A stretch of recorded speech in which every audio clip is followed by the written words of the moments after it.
श्री कृष्ण चैतन्य प्रभु दया करो मोरे, तुम बिना के दयालु जगत संसारे। आपने आशियाने की जगह आश्रम क्यों चुना? आप जो आज हैं, जो जीवन व्यतीत कर रहे हैं, वो क्यों कर रहे हैं? राम नाम हरे हरे हरे कृष्ण। जिस संतुष्टि की बात, जिस भक्ति की बात हम करते हैं, उस भक्ति को संतुष्टि या हैप्पीनेस कहते हैं। और जो इस संसार में हम चीज़ों में संतुष्टि ढूंढ रहे हैं, वो कोई संतुष्टि थोड़ा ना।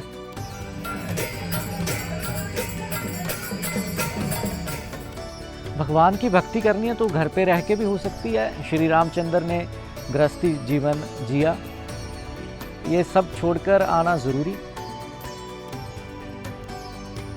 नहीं है छोड़ना है। भगवान ने देखो 4 आश्रम बनाए हैं, ब्रह्मचारी आश्रम है, गृहस्थ आश्रम है, फिर वानप्रस्थ आश्रम है, फिर संन्यास आश्रम है। किसी दूसरे को दुख देख के आप खुद को एंजॉयमेंट या खुद को हैप्पीनेस कैसे दे सकते हो? आपके माँ बाप को दुख नहीं लगा होगा जब आपने घर बार छोड़ा? उनकी उम्मीदें रही होंगी, अपेक्षाएं होंगी, चाहत तो होगी, आपको मोह करते हैं, वो आपको मिस करते होंगे। छोटे धर्मों के लिए या हायर धर्म के लिए छोटा धर्म छोड़ा जा सकता है। जो भक्ति धर्म है ना, वो संसारी धर्म से बहुत ऊपर है।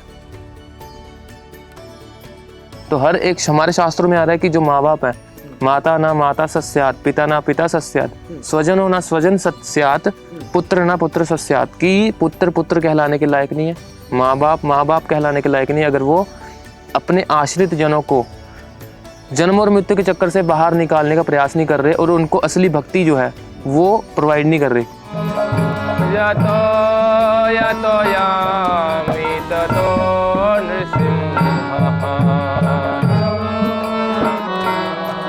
ये जो बात करी है इन्होंने, खुद इस अवस्था तक कैसे पहुँचे? आप किस परिवार से आते हैं और ये फैसला कब और कैसे लिया? मैं तो बिजनेस फैमिली से हूँ। वैसे क्या रुझान थे? जैसे एक नॉर्मल लड़का आज के टाइम में होता है, घूमना फिरना एंजॉयमेंट, बस उसी में ही। तो धीरे धीरे हम कनेक्ट हुए, चीज़ें समझी। हरे राम हरे कृष्ण। बटाला से आपने +2 किस फील्ड में करी? मेडिकल में। आपके पेरेंट्स क्या करते हैं? दोनों टीचर है कि कोई ग्रेजुएशन करनी वो कर ले, ठीक है। कैसे म्यूजिक में इंटरेस्ट था? जैसे क्लासिकल म्यूजिक सीख लिया मैंने। जहाँ वैसे तो मैं थोड़ा मतलब वेस्टर्न म्यूजिक सुनता था, ठीक है। Western music plus classical music मेरा मिक्स था। बॉलीवुड म्यूजिक भी अच्छा लगता था मेरे को, ठीक है। पंजाबी म्यूजिक भी, पंजाबी रैप म्यूजिक सारा, तो वो चीज़ें थी। आप रैप लिखते थे? नहीं लिखता। हाँ, मैं करता था।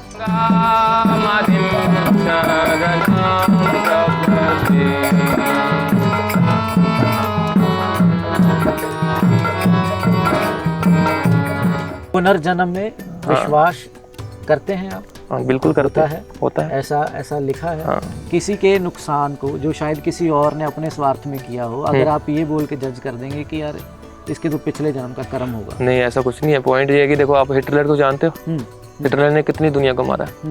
आज हमारे सामने कोई ऐसा बच्चा पैदा हो जाए जो शुरू से लूला लगड़ा है, उसको ब्रेन हेमरेज है, इतनी बीमारियां लगी हुई है, और आपको कहीं से पता चल जाए कि वो बंदा पिछले जन्म में हिटलर था, तो आप क्या कहोगे कि वो उसके साथ ऐसा होना चाहिए था कि नहीं होना चाहिए?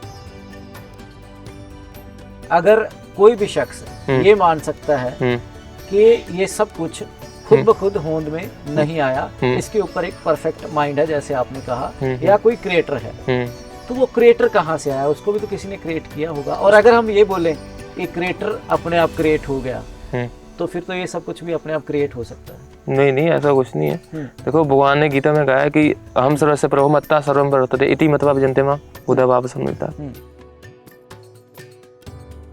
प्रेम तो सत्य है। वो प्रेम नहीं है, वो प्रेम नहीं है, वो तो वासना है। अब मुझे ये बताओ, लड़का लड़की का प्रेम है? आप बताइए। सेक्स करने के बाद तो कुछ तो होती है। शादी किसके लिए होती है? सेक्स के लिए होती है। आज की यूथ क्या है, एंजॉयमेंट तो करते हैं और क्या करते हैं? आप बताओ, फिर डाइवोर्स क्यों होता है अगर प्रेम है तो? अगर प्रेम है तो डाइवोर्स क्यों हो रहा है? अगर 100 शादियां हैं, 10 का डाइवोर्स हुआ, 90 तो रह रहे हैं। 90 मजबूरी में, सिर्फ कॉम्प्रोमाइज है वो कि बच्चा हो गया, रहना पड़ रहा है। सोसाइटी की लाल लज्जा है, उसको भी तो देखना है। माता सीता, रामचंद्र, वो भी मोहब्बत थी। जंगल में गए उनके साथ, वनवास पे गए। एक्चुअली में क्या है, हाँ ठीक है आपकी बात, लेकिन फर्स्ट ऑफ ऑल तो मैं ये बता दूं कि अगर जो लोग एग्जांपल दे रहे हैं भगवान राम का, भगवान कृष्ण का, तो भगवान कृष्ण ने तो जहर भी दिया है, भगवान कृष्ण ने तो गोवर्धन पर्वत भी उठाया, तो फिर वो उसका अनुकरण क्यों नहीं करते? जो शशोपंज दिमाग में है, जो मुद्दा है, वो एक्चुअली में उनको चाहिए, एक्चुअली में वो चाहते हैं ना, इसलिए वो चीज अपने मनपसंद की ढूंढ रहे हैं। वो भगवान राम जैसा आचरण करके दिखाए ना, फिर वो तो नहीं करके दिखा रहे।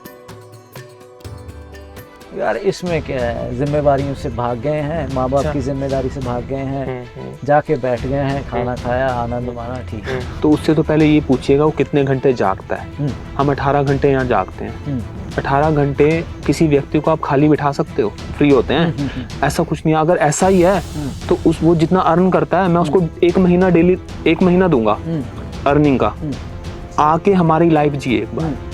ऐसे कुत्ते की तरह भौंकने से क्या फायदा? ये आपको क्रोध आया? नहीं, क्रोध नहीं, ऐसे तो मैं सबके लिए जवाब है कि इस तरह बोलना गलत है। ये एक्चुअली में हम लोग ज्यादा ब्रेव हैं उनसे, वो नपुंसक है। नपुंसक इन द सेंस उनके पास अपना सेंस कंट्रोल ही नहीं है, इंद्रिय कंट्रोल है नहीं। जब चाहे वाइफ, जब चाहे टीवी देख लिया, जब चाहे फ्रिज खोल के खा लिया। हमारे पास ना फ्रिज है, ना वाइफ है, ना टीवी है, ना कुछ है, तो फिर वो क्या है? ऐसा कर दो, ये कर्म दोष दूर हो जाएगा। आप फिर वही आगे ग्रह का दोष है, दूर हो जाएगा। तो ये होता है, मानते हैं आप? क्या गीता ये बात बोलती है? टॉप मोस्ट भक्ति है, लेकिन जो लोग भक्ति एक्सेप्ट नहीं कर सकते उनके लिए चीजें हैं। वो भी शास्त्रीय विद्या है कि आप ये कर लीजिए, ठीक हो जाएगा, ठीक हो जाएगा। चलो हंसने की कोई वजह ढूंढते हैं, जहाँ ना हो कोई गम वो जगह ढूंढते हैं, बड़ा वक्त गुजरा भटकते हुए, चलो अंधेरी रात में कोई सवेरा ढूंढते हैं। नमस्कार, आपका स्वागत है ब्राउज डेली टीवी पर। मैं करण हांडा। अक्सर आजकल जो समय है, जो जीवन है, उसमें आदमी अपेक्षा करता है, उम्मीद करता है, चाहत करता है कि वो एक आशियाना बुने, आशियाना दौलत का, ऐशो आराम का। पर हमारे साथ आज कुछ ऐसे लोग हैं, कुछ ऐसे नौजवान हैं जिन्होंने अपनी नौजवानी में, भरी जवानी में आशियाने को छोड़कर एक आश्रम बुन लिया। तो क्यों ऐसा हुआ, क्या सोच है उनकी, क्या जीवन है, उनसे बातचीत करेंगे। राधे कृष्णा, नमस्कार, बहुत स्वागत है। हरे कृष्ण, हरे कृष्ण। तो जैसे मैंने कहा कि आजकल हर शख्स एक आशियाना बुनने की सोच रखता है, उसके माँ बाप भी ये सोच रखते हैं कि हमारा बच्चा एक आशियाना बनाए, जिस आशियाने में माँ बाप की जगह हो, उसकी पत्नी की हो, उसके पास दौलत हो, उसके बच्चों के लिए ऐशो आराम हो। इस सब में आपने आशियाने की जगह आश्रम क्यों चुना? आप जो आज हैं, जो जीवन व्यतीत कर रहे हैं, वो क्यों कर रहे हैं? आशियाना देखो, हमसे पहले हमारे माँ बाप ने बुना होगा, जिसकी बात आप कर रहे हो जी, उससे पहले उनके माँ बाप ने बुना होगा। और ये तो मतलब सदियों से चलता आ रहा है। और आज का जनरेशन भी वही सोच रहा है, सेम सोच है। कोई वक्री बात तो है नहीं, कोई अलग सी कोई बात तो है नहीं। तो इट मीन्स कि जो सुख हम सोच रहे हैं, जहाँ कोई व्यक्ति, जहाँ आज का जो यूथ सोचता है कि मैं अपना खुद से एक आशियाना ढूंढ लूंगा और जहाँ बनाऊंगा जिससे मैं सुखी हो जाऊंगा, इट मीन्स कि वो अपने आप को ज़्यादा इंटेलिजेंट समझ रहा है। और अपने जो माँ बाप हैं, जहाँ उनके जो बुजुर्ग हैं, वो तो ऐसे ही थे, अनपढ़ हैं, गंवार हैं। आज की जनरेशन जो है मॉडर्न टेक्नोलॉजी की जनरेशन है, तो हम उनसे ज़्यादा हैप्पी रह सकते हैं, खुश रह सकते हैं। पर आप यहाँ पे खुश हैं? देख ही सकते हो आप। देखो पॉइंट ये है कि खुशी जो है आप इन संसार की चीज़ों में हम ढूंढ रहे हैं, लोग ढूंढ रहे हैं खुशी, संसार की चीज़ों में ढूंढ रहे हैं। लेकिन खुशी कोई ऐसी चीज़ नहीं जिसको हम पैसे से खरीद सकें। खुशी जो है वो तो संतुष्टि की बात है, वो तो भगवान की भक्ति करके प्राप्त की जा सकती है। जिसकी बात, जिसकी चर्चा युगों युगों से महा ऋषि मुनि करते आ रहे हैं, जिस संतुष्टि की बात, जिस भक्ति की बात हम करते हैं, उस भक्ति को संतुष्टि या हैप्पीनेस कहते हैं। और जो इस संसार में हम चीज़ों में संतुष्टि ढूंढ रहे हैं, वो कोई संतुष्टि थोड़ा ना। भगवान की भक्ति करनी है तो घर पे रह के भी हो सकती है। श्री रामचंद्र ने गृहस्थी जीवन जिया, बिल्कुल। सब छोड़कर आना जरूरी नहीं हो सकती है, जरूरी नहीं है छोड़ना है। भगवान ने देखो 4 आश्रम बनाए हैं, ब्रह्मचारी आश्रम है, गृहस्थ आश्रम है, फिर वानप्रस्थ आश्रम है, फिर संन्यास आश्रम है।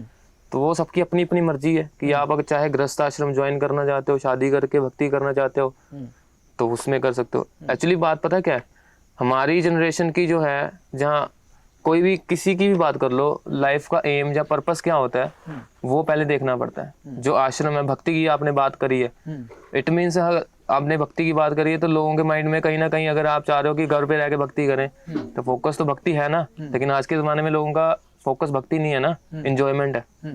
तो इंजॉयमेंट व्यक्ति अकेले करना चाहता है। तो अकेले का मतलब क्या है, स्वार्थ है। तो इट मीन्स कि अगर वो खुद अकेले एंजॉय करना चाहता है दूसरे को दुख दे के, किसी दूसरे को दुख देख के आप खुद को एंजॉयमेंट या खुद को हैप्पीनेस कैसे दे सकते हो? आपके माँ बाप को दुख नहीं लगा होगा जब आपने घर बार छोड़ा? उनकी उम्मीदें रही होंगी, अपेक्षाएं होंगी, चाहत तो होगी, आपको मोह करते हैं, वो आपको मिस करते होंगे। देखो हमारे भगवद गीता में लिखा है रस वर्जम रसोप्यस्य परम दृष्टवा न वर्तते, कि भगवान गीता में कह रहे हैं कि जब हम जैसे शास्त्रों में भी लिखा कि छोटे धर्मों के लिए या हायर धर्म के लिए छोटा धर्म छोड़ा जा सकता है। जो भक्ति धर्म है ना वो संसारी धर्म से बहुत ऊपर है जी। अल्टीमेटली जो आत्मा का जो धर्म है वो भक्ति धर्म है। तो अल्टीमेटली हम इस संसार में आए हैं तो कुछ पर्पस है ना, भगवान ने हमें बनाया तो किसी न किसी पर्पस से हमें इस संसार में भेजा। तो पर्पस है भगवान से प्रेम करना है, भगवान के पास वापस जाना। तो वो हम अपने पापों की वजह से या अपने लालच की वजह से हम इस संसार में आ गए, जो इंजॉयमेंट भोग करना चाहते हैं, जिसको हम हमारे शास्त्रों की लैंग्वेज में भोग कह देते हैं, अकेले भोग करना चाहते हैं। तो पॉइंट ये है कि हर एक व्यक्ति की उम्मीदें होती हैं, माँ बाप की उम्मीदें होती हैं बच्चों से, लेकिन अल्टीमेटली माँ बाप सुख चाह रहे हैं ना, तो उनको असली सुख हम किसी पैसे से या किसी संसारी वस्तु से सुख नहीं दे सकते। क्या आपके माँ बाप भी हैं, आपके माँ बाप के माँ बाप भी थे, आपके माँ बाप ने अपने माँ बाप की सेवा करी, लेकिन वो हैप्पीनेस वो टेम्परेरी हैप्पीनेस है। लेकिन जो शास्त्रों में बात हो रही है वो परमानेंट हैप्पीनेस की बात हो रही है, शुद्ध भक्ति की बात हो रही है, कृष्ण प्रेम की बात हो रही है। हर कोई प्रेम चाह रहा है ना, लेकिन इस संसार में प्रेम नहीं है, इस संसार में स्वार्थ है। अगर आप किसी की सेवा कर रहे हो तो तभी कर रहे हो जब आप वो बंदा पूछेगा। तो अल्टीमेटली माँ बाप की सेवा इसी में है जब हम उनको जन्म और मृत्यु के चक्कर से बाहर निकालने का प्रयास करें। तो हर एक हमारे शास्त्रों में आ रहा है कि जो माँ बाप है, माता ना माता सस्यात, पिता ना पिता सस्यात, स्वजनो ना स्वजन सस्यात, पुत्र ना पुत्र सस्यात, कि पुत्र पुत्र कहलाने के लायक नहीं है, माँ बाप कहलाने के लायक नहीं है अगर वो अपने आश्रित जनों को जन्म और मृत्यु के चक्कर से बाहर निकालने का प्रयास नहीं कर रहे और उनको असली भक्ति जो है वो प्रोवाइड नहीं कर रहे। क्योंकि जो इंजॉयमेंट है, सेंस ग्रेटिफिकेशन जो होती है, इंद्रिय तृप्ति जिसको हम कह लेते हैं, वो एक जानवर मतलब बॉडी में भी अवेलेबल है, जो हमारी फिजिकल या जो भी सेंसेस को सेटिस्फाई करना है। वो एक जानवर मतलब बॉडी में भी अवेलेबल है इजीली। इसलिए भगवान ने कहा कि बुद्धिमान बनो। एक इंटेलिजेंट पर्सन वही है जो सिर्फ इस बॉडी की सेंस ग्रेटिफिकेशन में नहीं लगा रहता, जो अपर लेवल हायर कॉन्शियसनेस बनाता है, जो कहते हैं ना मतलब जिसकी कॉन्शियसनेस हाई है वो एक मनुष्य का मतलब क्या है, मनुष्य 2 शब्दों से मन के मिलके बना है, जिसको कहते हैं मन प्लस ईश। जो अपने मन का ईश है, जिसने अपने मन पे कंट्रोल किया। ऐसा नहीं कि आपका मन जो कह रहा है वो कर लिया। आज की जनरेशन क्या है, हाँ जी मन की आइसक्रीम खा ली, पर ये सब कुछ छोड़ने का जो इच्छा थी वो भी आपके मन ने दी, आपने वो करा जो आपके मन ने कहा। नहीं हमारे मन ने नहीं दिया, ये हमारी विजडम है, हमारा विवेक है। हमने अपने मन की नहीं सुनी, हमने पहले भगवद गीता पढ़ी है और फिर इस संसार को देख ही रहे कि संसार में क्या चल रहा है। क्या कोई सुखी है? करोड़पति सुखी है? एक गरीब भी सोच रहा है कि मैं अमीर हो जाऊं। जैसे आज ही हमने डॉक्टर केशवानंद प्रभु जी ने लेक्चर किया, हमारे जो मेंटर हैं, जो गुरु जी या टीचर हैं, उन्होंने लेक्चर किया। एक राजा हुए थे, राजा भृतृहरि। उन्होंने अब बुक लिखी है, तो उस बुक में लिखा है कि संसार में कोई भी सुखी नहीं है, इस संसार में हर कोई भय में जी रहा है, डर में जी रहा है। एक सुंदर हर चीज को, हर व्यक्ति को हर चीज का भय। जैसे एक सुंदर व्यक्ति को कुरूप होने का भय, एक अमीर आदमी को गरीब होने का भय, ठीक है। एक जो स्कॉलर है, जो इंटेलिजेंट है, उसको भय है कि मेरे से कोई इंटेलिजेंट ना निकला है। एक सिंगर को भय है मेरी गले की आवाज ना चली जाए। मतलब आज आपको भय है कोई? हमारे को भय भय तो नहीं है, क्योंकि जब हमने भगवान को समर्पित कर दिया, अल्टीमेटली हम भगवान पे समर्पित हैं। भगवान जो चाहेंगे करेंगे, क्योंकि हमारे पास ना कुछ है, जो कुछ था उन्हीं का है। ठीक है, जब आप सोचोगे कि मेरी जेब में ये है तो आप उस चीज के लिए हमेशा कॉन्शियस रहोगे कि मेरे से ये चीज खोई ना जाए। आपके साथी हैं, सुन रहे हैं हमें, तो आपसे जानना चाहेंगे, इन्होंने कहा कि वो खुशी या जो जीवन आम व्यतीत किया जा रहा है उसमें जो खुशी है वो भी गलत है, या कह लें कि वो झूठी है, एक फरेब है खुद से, और असल खुशी या असल भक्ति वो कुछ और है जो शायद आप यहाँ पे करने का प्रयास कर रहे हैं या कर रहे हैं। क्या है वो? एक्चुअली में क्या है, जैसे इन्होंने बताया, तो आप प्रैक्टिकल फैक्टर देख सकते हो ना। अगर व्यक्ति सच में खुश है तो वो नई नई चीजें क्यों चाह रहा है। हम एक ही चीज कई सालों से कर रहे हैं। फॉर एग्जांपल जैसे भगवान का नाम हम एक ही दिन में कई बार जप करते हैं और कई सालों से कर रहे हैं, और दूसरे लोग क्या करते हैं, एक चीज से थोड़ी देर में बोर हो जाते हैं। तो इसका मतलब क्या है, यानी कि वो खुशी रियल खुशी नहीं है ना। तो आप इस चीज से बोर नहीं हो जाओगे? नहीं बोर होते, कभी नहीं होगे? नहीं। तो 5 साल बाद आप यहीं मिलोगे? बिल्कुल। आप कहाँ से आते हैं दोनों जन, एक एक करके मैं जरूर जानना चाहूंगा कि आपने जो बात करी, जो एक विचारधारा है जो आपने आगे रखी, तो बेसिकली लोग ये जरूर जानना चाहेंगे कि ये जो बात करी है इन्होंने, खुद इस अवस्था तक कैसे पहुंचे, आप किस परिवार से आते हैं और ये फैसला कब और कैसे लिया? मैं तो बिजनेस फैमिली से हूँ वैसे तो मेरा होम टाउन राजपुरा ही है। अच्छा। जहाँ आप बैठे हैं यहाँ से 10 किलोमीटर दूर है। ठीक। यहाँ डिवोटीज बटाला से हैं, पंजाब के शहर हैं, और बाकी भी डिवोटीज सब बाहर से हैं, काफी सारे डिवोटीज जैसे असम, ये झारखंड, बिहार, यूपी। आपका नाम, दिल्ली। आपका नाम क्या था केशव। यहाँ आने से पहले? केशव। और आपका? गोकुल। तो आप बिजनेस फैमिली से हैं, आपके पेरेंट्स क्या करते थे, क्या बिजनेस करते थे? Cattle feed. और आप एजुकेशन वगैरह मेरी ग्रेजुएशन किस चीज़ में? Normal simple. अच्छा, तो जब आपने ये फैसला लिया तब आपकी सिचुएशन क्या थी, तब आप किन चीज़ों में व्यस्त थे, क्या रुझान थे? जैसे एक नॉर्मल लड़का आज के टाइम में होता है, घूमना फिरना, एंजॉयमेंट, बस उसी में ही। तो धीरे धीरे हम कनेक्ट हुए, चीज़ें समझी, प्रैक्टिकल चीज़ें देखी क्या चल रही हैं, उसके बाद ही माइंड सेटअप चेंज हुआ। तो एकदम से कभी कुछ नहीं होता, एक रात में कभी कुछ नहीं होता।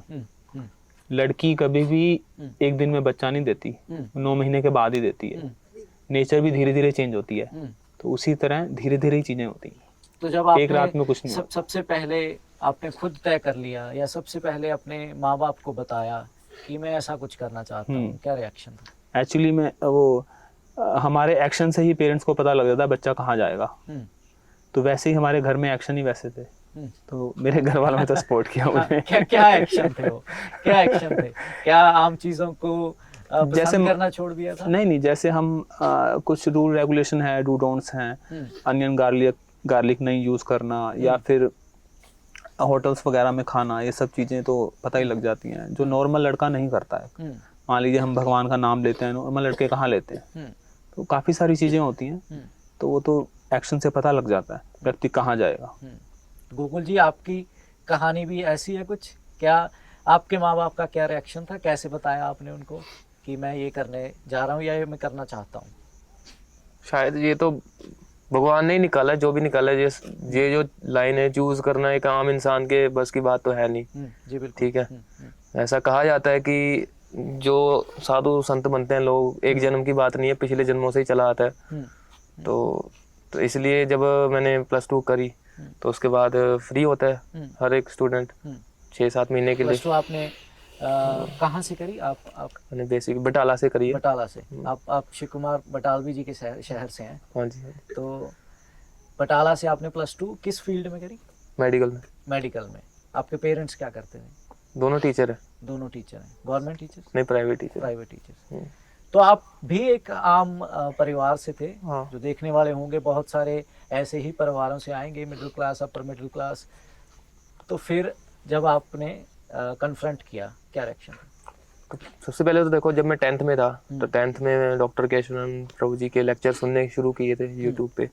फिर 1 साल सुने, फिर +1 +2 2-3 साल कंटिन्यूसली सुने उसको। फिर मैंने भगवद गीता पढ़ी, थोड़ा अपने फ्रेंड्स को भी बताना शुरू किया कि देखो ऐसी ऐसी चीज़ें होती हैं, देखो है ना। इस संसार में हम जब आए हैं ऐसे ऐसे ऐसे, जानवर भी वही चीज़ कर रहे हैं, हम भी वही चीज़ कर रहे हैं, ठीक है। जानवर जैसी मेंटेलिटी आज संसार में है।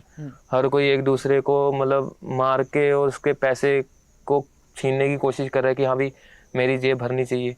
और स्कूलों में जो एजुकेशन दी जा रही है वो पूरी मतलब एक असुर बनाने वाली एजुकेशन दी जा रही है। ऐसा नहीं कि हाँ भी किसी का कल्याण करना कैसे करना वो नहीं सिखाया जा रहा। असुर की परिभाषा क्या होगी? असुर की परिभाषा यही है कि बस मेरे को सेटिस्फेक्शन मिलनी चाहिए, दूसरा चाहे भाड़ में जाए।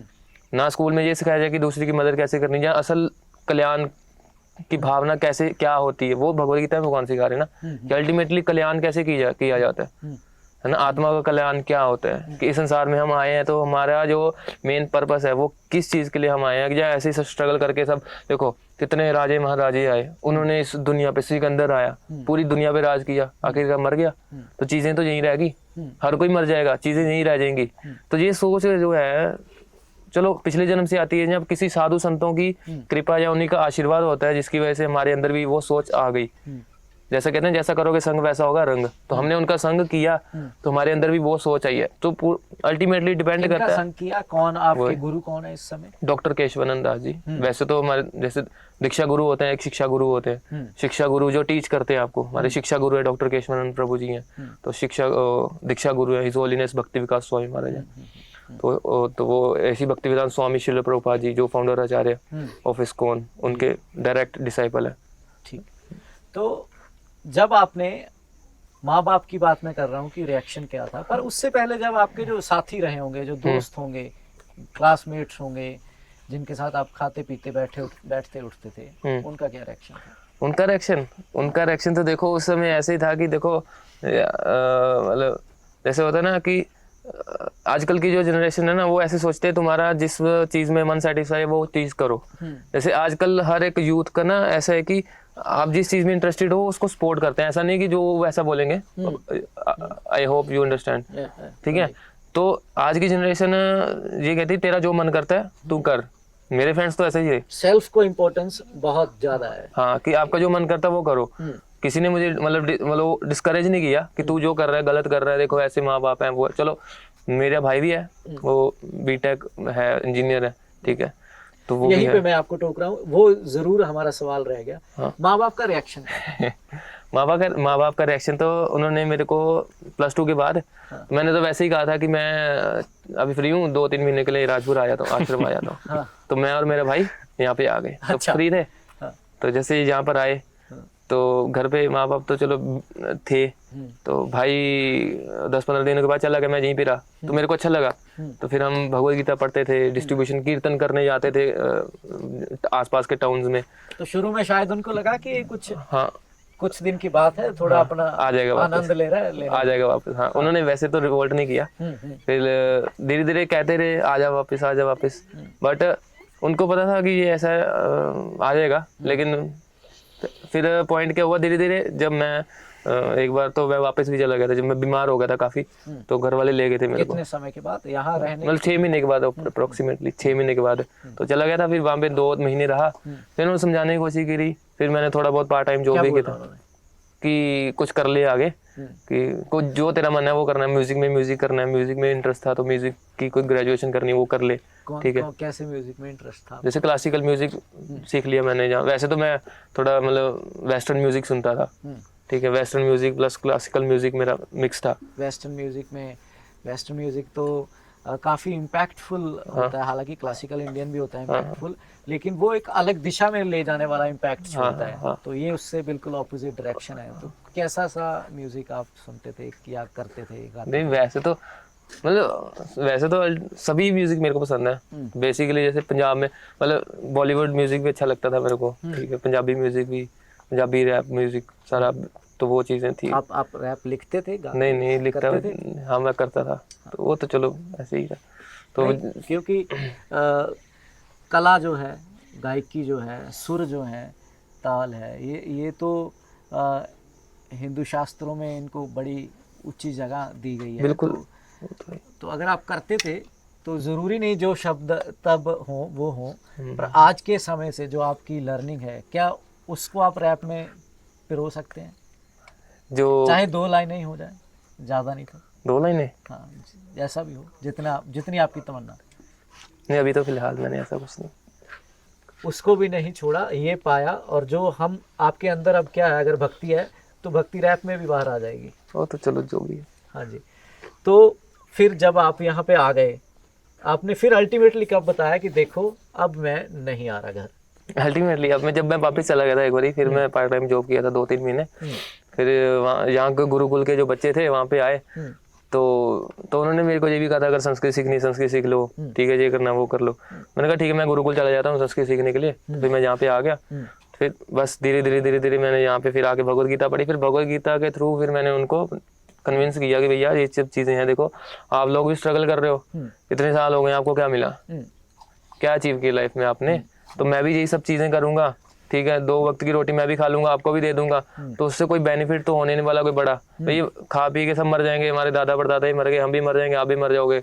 इसमें कोई बड़ी बात नहीं है कि हमने संसार में आके पैसे कमा के खाना खाया और बस मर गए। भाई कुछ चीज़ अचीव करनी जो हमारे पास परमानेंट रहे, जो चीज़ भक्ति है। आप पैसे कमा सकते हो संसार की, गाड़ी खरीद सकते हो, बड़ी कोठी बंगला डाल सकते हो, लेकिन जो वो भक्ति कर्म है वो नहीं आप अचीव कर सकते। वो तो भक्ति करके ही कर सकते हो ना। वो चीज़ जो है ना, वो मेरे को समझ आ गई कि भैया इस संसार में देखो, एक अमीर के घर में ही बच्चा जन्म लेता है, एक गरीब के घर में ही बच्चा पैदा हो रहा है, और गरीब वाले को बेचारे को शुरू से खाने को नहीं मिल रहा, वो रूल रहा है। और एक अमीर है वो जिसको गाड़ियों में घूमने में मतलब उसको फैसिलिटीज मिल रही है, ऐसी में रह रहा है। भैया उसको भगवान ने उसके घर में जन्म क्यों दिया और इसको क्यों दिया?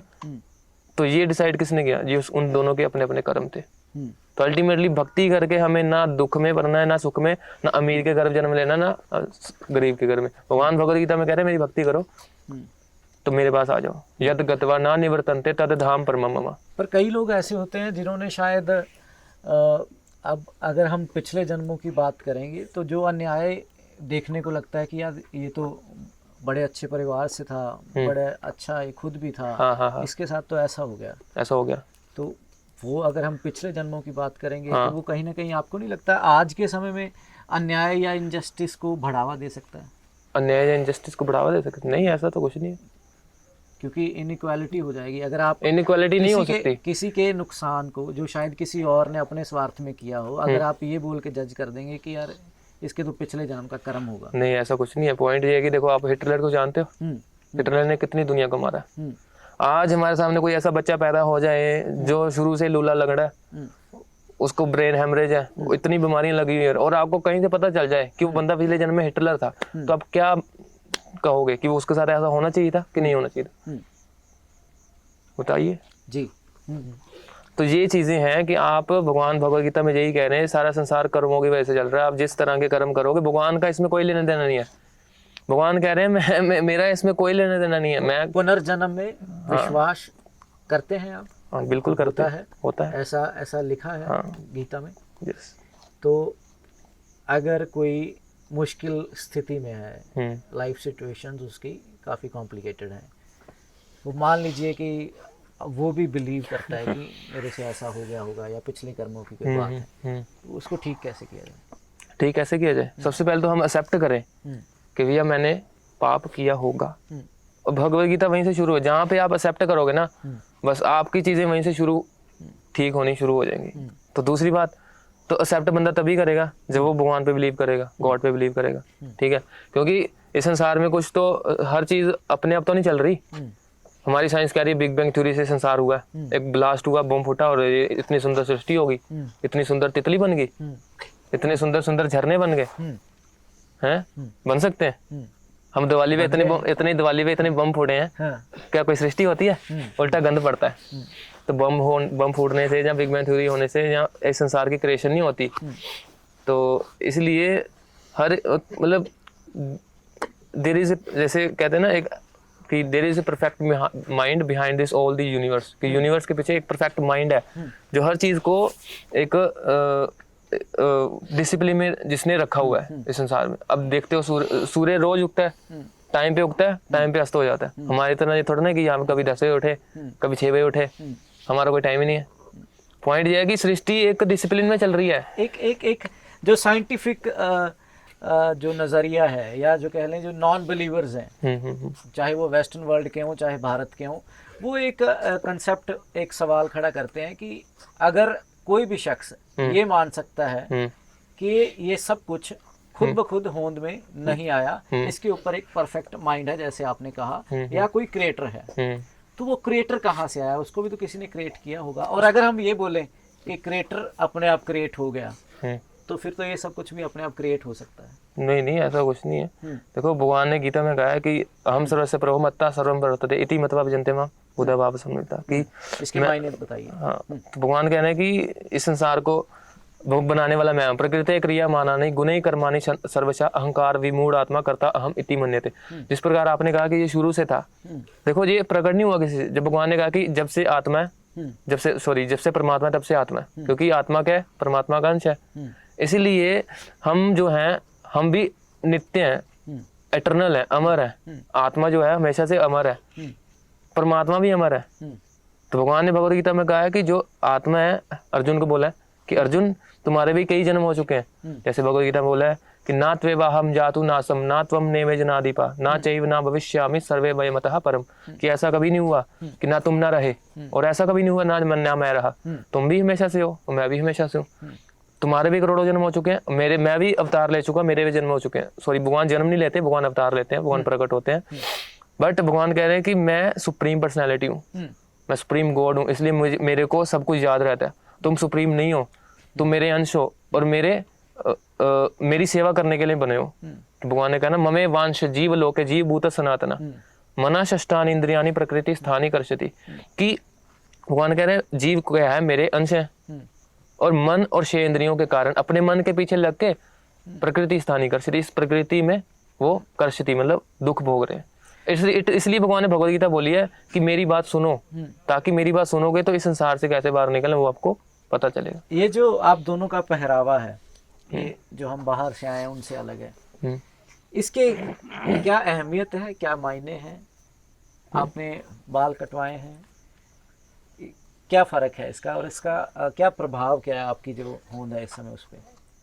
देखो पॉइंट ये है कि वैसे तो ये जैसे हम कह लें कि भगवद गीता के अकॉर्डिंग 3 गुण होते हैं। जैसे भगवद गीता में बोले प्रकृति क्रिया माना नहीं गुणे कर्माणि सर्वशा, कि प्रकृति 3 गुण में काम करती है। जैसे भगवान ने भगवद गीता में 16 चैप्टर है प्रकृति के 3 गुण, उसमें नहीं सॉरी 17 चैप्टर प्रकृति के 3 गुण है। प्रकृति जो है 3 गुणों में काम करती है, द 3 मोड्स ऑफ नेचर। जैसे हम मोड्स समझते हो ना, ऐसे तमोगुण, रजोगुण और सतोगुण, तामसिक, राजसिक और सात्विक, ये 3 गुणों के अंदर प्रकृति काम करती है।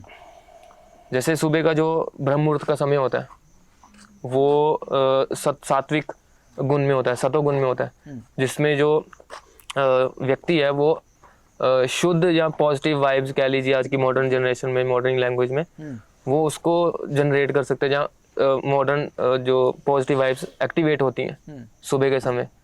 ठीक है, अब उसके बाद मतलब 6 बजे के बाद या 7-8 बजे के बाद रजोगुण एक्टिवेट होता है। मेरा सवाल ये है कि बाल काटने से आ रहा हूँ मैं, उसी भी पॉइंट पे आ रहा हूँ। पॉइंट ये है कि जैसे हर चीज जो है, जो बाल है ना, शास्त्रों में लिखा है जो बाल है हमारी, कलयुग में लिखा है कि बाल हमारे सुंदरता का प्रतीक है। तो अल्टीमेटली भगवद गीता का क्या मैसेज है? भगवद गीता का मैसेज ये है कि हमें जो है सुंदरता भगवान की देखनी है। अगर हम अपने बालों को देखते रहेंगे या अपने चेहरे को देखते रहेंगे तो हमारी जो कॉन्शियसनेस है हमारी इस शरीर पे अटकी रहेगी। अल्टीमेटली हमें आत्मा के स्तर पे आना ना, तो हम जितना अपनी बॉडी की तरफ कम ध्यान देंगे या अपने चेहरे की तरफ या अपनी सुंदरता की तरफ कम ध्यान देंगे, तो हम उतना ही इस बॉडी से डिटैच होके अपने आप को आत्मा के लेवल पर ला सकते हैं। एक सवाल आपसे जी, यहाँ पे इस जीवन की शुरुआत करने से पहले आप नौजवान हैं, अट्रैक्शन भी होती है, आपने कहा कि मैं एक आम लड़के की तरह खाना पीना घूमना सब कुछ करता था, तो रोमांटिक लाइफ क्या थी? क्या कभी किसी महिला पे, किसी लड़की पे कभी किसी से प्रेम हुआ? एक प्रेम तो सत्य है। प्रेम तो सत्य है, ऑन कैमरा प्रेम तो सत्य है। वो प्रेम नहीं है, वो प्रेम नहीं है, वो तो वासना है। अब मुझे ये बताओ, लड़का लड़की का प्रेम है? आप बताइए। सेक्स करने के बाद तो कुछ भी तो होती है। शादी किसके लिए होती है? सेक्स के लिए होती है। आज की यूथ क्या है, एंजॉयमेंट तो करते हैं और क्या करते हैं? आप बताओ, फिर डाइवोर्स क्यों होता है अगर प्रेम है तो? अगर प्रेम है तो डाइवोर्स क्यों हो रहा है? नहीं, अगर 100 शादियां 10 का डाइवोर्स हुआ, 90 तो रह रहे हैं। 90 मजबूरी में सिर्फ कॉम्प्रोमाइज है वो कि बच्चा हो गया रहना पड़ रहा है। सोसाइटी की लाल लज्जा है, उसको भी तो देखना है, मर्यादा है एक, इसलिए।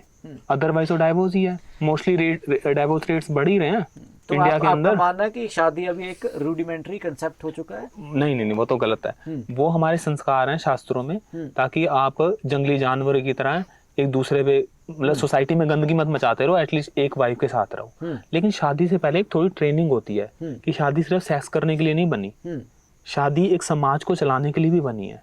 वो कॉन्सेप्ट है। लेकिन या तो यूथ एक्सट्रीम चले जाते हैं, या तो नहीं करेंगे, या फिर करेंगे तो फिर गंद मचा देंगे। वो नहीं होना चाहिए ना। तो आपका किसी के साथ कोई अट्रैक्शन थी? ऐसा कुछ नहीं। ऐसा भी नहीं है कि मैं मतलब अट्रैक्शन इन द सेंस कि अगर कोई भी अच्छा लग रहा है तो उसको आप क्या कहोगे? अब क्या कहोगे आप ही बताइए। वो तो हम भी इंसान हैं, हमारे भी पिछले जन्मों के गंदे संस्कार आ रहे हैं, अच्छे संस्कार आ रहे हैं, सब मिक्स होके आ रहे हैं ना। नहीं, मेरा सवाल बेसिकली ये है कि आपने गृहस्थ जीवन नहीं चुना। वैसे इन्होंने बता दिया कि वो अलग अलग जरिए हैं जिस तरीके आप भक्ति कर सकते हैं। पर मैं औरों के लिए पूछ रहा हूँ जो शायद कंफ्यूज हैं कि मैं रास्ता कौन सा चुनूं। क्या मैं गृहस्थी जीवन में जाऊं? क्या मैं ब्रह्मचारी हो जाऊं? क्या मैं आश्रम में चला जाऊं? क्या मैं शादी करूं? क्योंकि माता सीता, रामचंद्र, वो भी मोहब्बत थी, जंगल में गए, उनके साथ वनवास पे गए। एक्चुअली में क्या है, हाँ ठीक है आपकी बात, लेकिन फर्स्ट ऑफ ऑल तो मैं ये बता दूं कि अगर जो लोग एग्जांपल दे रहे हैं भगवान राम का, भगवान कृष्ण का, तो भगवान कृष्ण ने तो जहर भी दिया है। भगवान कृष्ण ने तो गोवर्धन पर्वत भी उठाया। तो फिर वो उसका अनुकरण क्यों नहीं करते? जो शशोपंज दिमाग में है, जो मुद्दा है, वो एक्चुअली में उनको चाहिए। एक्चुअली में वो चाहते हैं ना, इसलिए वो चीज अपने मनपसंद की ढूंढ रहे हैं। वो भगवान राम जैसा आचरण करके दिखाए ना, फिर वो तो नहीं करके दिखा रहे। आप एक इफेक्ट क्यों ले रहे हो कि भगवान राम ने शादी की, आप क्यों करके आपको करनी है, इसलिए आपने वो वाला लॉजिक ढूंढ लिया कि देखो भगवान राम ने शादी की थी। एटलीस्ट क्या है, एक्चुअली में क्या है, हमें अल्टीमेटली टाइम बचाना है। गृहस्थ जीवन में टाइम नहीं मिल पाता, अदरवाइज और कोई प्रॉब्लम नहीं है। अब आप देखिए ना, अगर किसी भी गृहस्थ को अगर जॉब करनी है या बिजनेस करना है तो 12 घंटे मिनिमम देने ही पड़ते हैं ना। कुछ भी कर लीजिए आप, ये तो चलो छोटी सिटी है यहाँ राजपुरा, अगर चंडीगढ़ जाना तो 1-1.5 घंटा आने जाने में, सुबह शाम 3 घंटे, 8-9 घंटे की जॉब है, 12 घंटे, सुबह भी तो उठोगे, 6-7 घंटे सोने के लिए, दिन कहाँ बचा आपके पास। इसलिए गृहस्थ जीवन हम एक्सेप्ट नहीं करते, ताकि टाइम नहीं है भगवान की भक्ति के लिए, इमरजेंसी है, निकलना है संसार से। गोकुल जी, कोई और कारण? वही है पॉइंट, ये कि आपका लक्ष्य क्या है। देखो, जिसका लक्ष्य भगवान को प्राप्त करना है ना, वो तो टाइम वेस्ट बिल्कुल भी करना नहीं चाहता। गृहस्थ जीवन में देखो, टाइम आपको पूरा अपनी रिस्पॉन्सिबिलिटी निभाने में लग जाएगा, तो भक्ति करने के लिए टाइम कम है आपके पास। तो एक्चुअली देखो, हर किसी के लिए कोई ये नहीं है, कंपलसरी नहीं है कि आप गृहस्थ जीवन में जाओ या ब्रह्मचर्य लाइफ जियो। वो तो आप जब भगवद गीता पढ़ोगे, आपको जब पता चलेगा कि भैया लाइफ का एम क्या है, तो बस अगर आपके ऊपर डिपेंड करता है कितने एफर्ट्स करते हो उस लाइफ के एम को अचीव करने के लिए। तो इसमें आपके पास ज़्यादा एफर्ट करने के लिए टाइम है बस। एक यहाँ पे कई सारे बच्चे हैं जो आपके, कुछ आपसे छोटे हैं, कुछ आपसे सीनियर भी हैं, कुछ आपके गुरु भी हैं। तो जो खास करके छोटे हैं आपसे, उनकी आप देख रेख भी करते होगे, बिल्कुल, उनको आप समझाते भी होगे, एक दिशा भी दिखाते होगे, बिल्कुल। पर उनकी कभी तो कोई पीड़ा होती होगी कि मैं अपने परिवार को छोड़ के आया, कभी शाम को मन बोझल होता होगा। तो वो चीज़ को कैसे हैंडल करते हैं आप, या उस चीज़ की मायने कितने समझते हैं? क्या वो पीड़ा सही है, या उसको बिल्कुल भूल ही जाना चाहिए कि थे या नहीं है? नहीं, पॉइंट ये है कि देखो, होती होगी, लेकिन काउंसलिंग मेन हम करते हैं। जैसे अभी आपने कीर्तन देखा, सुना, खुद बच्चे नाच रहे हैं, ठीक है, उनको हमने हर एक चीज़ में एंगेज करा हुआ है। म्यूजिक है, ठीक है, संस्कृत है, ठीक है, लैंग्वेजेस हैं, अलग अलग लैंग्वेजेस सिखाते हैं, भक्ति शास्त्र हैं, वो सब चीज़ें सिखाते हैं। ऐसा भी नहीं कि उनको ऐसे ही वेला रखा हुआ है यहाँ पे, हर एक चीज़ उनको स्किल्स सिखा रहे हैं। आज का ज़माना है, देखो, एजुकेशन का ज़माना नहीं है, स्किल का ज़माना है। जिसके पास जो स्किल है, ठीक है, आप अपने यूट्यूब चैनल के लिए ये वीडियो बना रहे हैं, आप स्किल है ये, ठीक है। अब स्किल जिसके पास है वो बंदा आज के ज़माने में आगे है।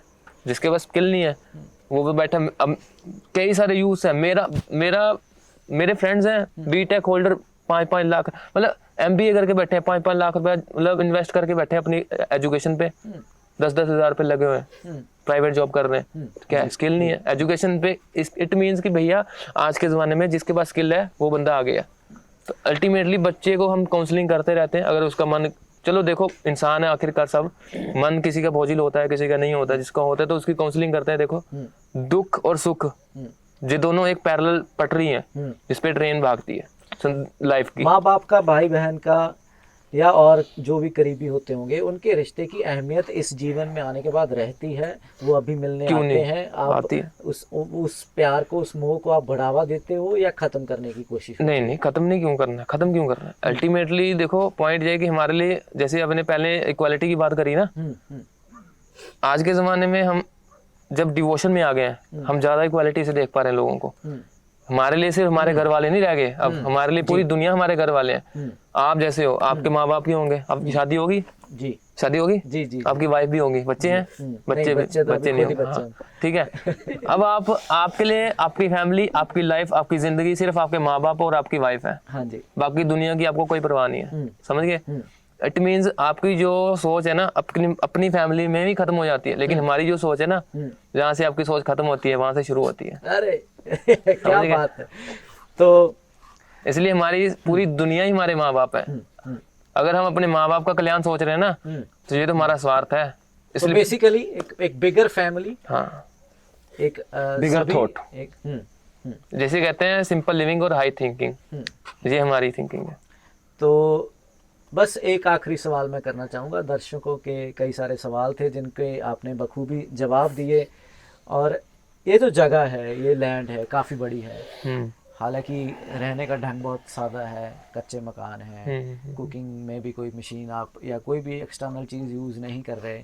लैंड कैसे आई? और जो खर्चा पानी होता है, जो, क्योंकि चाहे आपने अपनी ज़रूरतें ख़त्म कर ली हों, पर जो बेसिक नीड्स हैं, खाना तो खाना है, या और जो खर्चा आता है, इतने बच्चे हैं, तो वो सिर्फ डोनेशन पे ही चलता है या कोई और ज़रिया होता है उसका? नहीं, देखो पॉइंट ये कि पैसे, हम तो टोटली हम कोशिश कर रहे हैं कि इंडिपेंडेंट, मतलब नेचर के ऊपर हो, डिपेंड हो जाए नेचर के ऊपर। जैसे हमारे पास गाय है, जैसे AC भक्तिवेदांत स्वामी शिल प्रभुपाद जी, जिन्होंने, जो इस्कॉन के फाउंडर आचार्य हैं, उन्होंने बोला कि आप लैंड लीजिए और गाय रखिए। आपकी 90% नीड्स जो हैं वो लैंड से और गाय से फुलफिल हो जाएंगी, क्योंकि गाय से हमारे पास दूध आ गया, उसी से घी भी बन जाता है, ठीक है, और उसी से मक्खन बन जाता है, और गाय के दूध से हम दही भी बना सकते हैं, पनीर बना सकते हैं, कितनी सारी डिशेस, स्वीट बना सकते हैं, कितनी सारी डिशेस जो है गाय के दूध से आ जाती है। बाकी हमारे गेहूं उग रहा है, हम खुद लगाते हैं, ठीक है, गेहूं हो गया, चावल हो गया, पास में लैंड, सब्जियां भी हमारी ऑर्गेनिक सब्जियां उग गई हैं, ठीक है, तो उसी से हमारा बीज भी तैयार हो जाता है, ठीक है। अगर धान आ गया, धान का कुछ हिस्सा हमने बचा के रख लिया अगले साल के लिए, उसी को हम बीज बना जाते हैं, ठीक है, वो अगले साल यूज हो जाता है। तो 90% तो हमारा इंडिपेंडेंट हम अपने हो चुके हैं कि हमने अपने खेत के ऊपर और गाय के ऊपर। बाकी जो थोड़ा बहुत मार्केट से मसाले वगैरह जो है हम खरीद लेते हैं, जिसकी मतलब जो हमारे साथ लोग जुड़े हैं अपनी श्रद्धा से, जो डोनेशन दे जाते हैं, तो उससे हम मसाले वगैरह खरीद लेते हैं। वैसे तो हमारी और कोई नीड है ही नहीं, क्या हमारी कोई, ना जहाँ पे इंटरनेट है, ना टीवी है, ना इलेक्ट्रिसिटी है, कुछ है ही नहीं, ना कोई खर्चा। हाँ बिल्कुल। तो एक बार दर्शकों को आसपास का हमने पहले भी सीन दिखाया है कि अब रात का समय है, तो लाइट नहीं है, लाइट का प्रयोग नहीं करते, गैस का प्रयोग नहीं करते, मकान कच्चे हैं, और क्या क्या सुविधाएं हैं जो आप यूज़ नहीं करते, या क्या क्या रूल्स हैं ऐसे जो शायद मैं या मेरे जैसे और लाखों लोग नहीं फॉलो कर रहे होंगे, कुछ खास? जैसे अर्ली मॉर्निंग में उठना, मोस्टली यूथ तो नहीं उठते। जैसे सुबह हम 3:30 उठते हैं, तो 4:30 बजे आरती करते हैं, तो 5:15 तक आरती होती है। उसके बाद माला पे भगवान का नाम लेते हैं, हरे कृष्ण कृष्ण कृष्ण हरे हरे, हरे राम राम राम हरे। उसके बाद हर डिवोटीज की अपनी अपनी सेवाएं हैं। एक रिस्पॉन्सिबिलिटी है, जैसे आपने कहा ना कि जो लोग नहीं करते, यूथ रिस्पॉन्सिबिलिटी कहाँ समझते हैं? रिस्पॉन्सिबिलिटी तो शादी के बाद समझते हैं।